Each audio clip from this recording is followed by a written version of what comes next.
शेतकरी मित्रांनो, बऱ्याच शेतकरी मित्रांच्या अशा कमेंट होते, की आम्ही तूर पिकाची पेरणी केलेली आहे आणि सध्या तूर पीक फुलावस्थेमध्ये आहे, तर तुरीला पाणी द्यावे की नाही द्यावे? तर या संदर्भात परिपूर्ण माहिती आपण आजच्या व्हिडिओमध्ये जाणून घेणार आहोत. नमस्कार, मी आहे आपला होस्ट अँड दोस्त योगेश्वर बोंद्रे.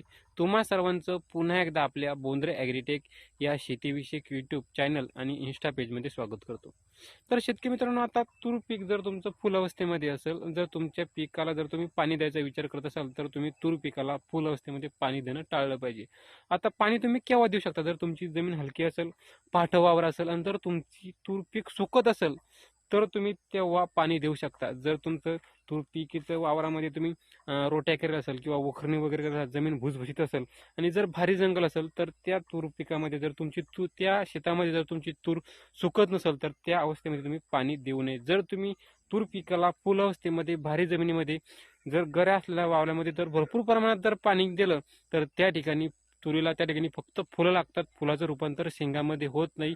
फुलगळ मोठ्या प्रमाणात होते. तुरीवर बहारावर बहार येत असतो आणि त्याच्यामुळं तुमच्या तूर पिकामध्ये जे काही मुकणे असतात त्याचं प्रमाण जास्त वाढतं आणि तूर पिकामध्ये 100% त्या ठिकाणी तुम्हाला 30 ते 40% त्या ठिकाणी घसरण बघायला मिळते. त्यासाठी तूर पीक जर फुलावस्थेमध्ये असेल तर शक्यतो पाणी देण्यात आला. जर हलकं असेल आणि जर सुकत असेल तर तुम्ही पाणी देऊ शकता. व्हिडिओ कसा वाटला कमेंट करून नक्की सांगा. धन्यवाद.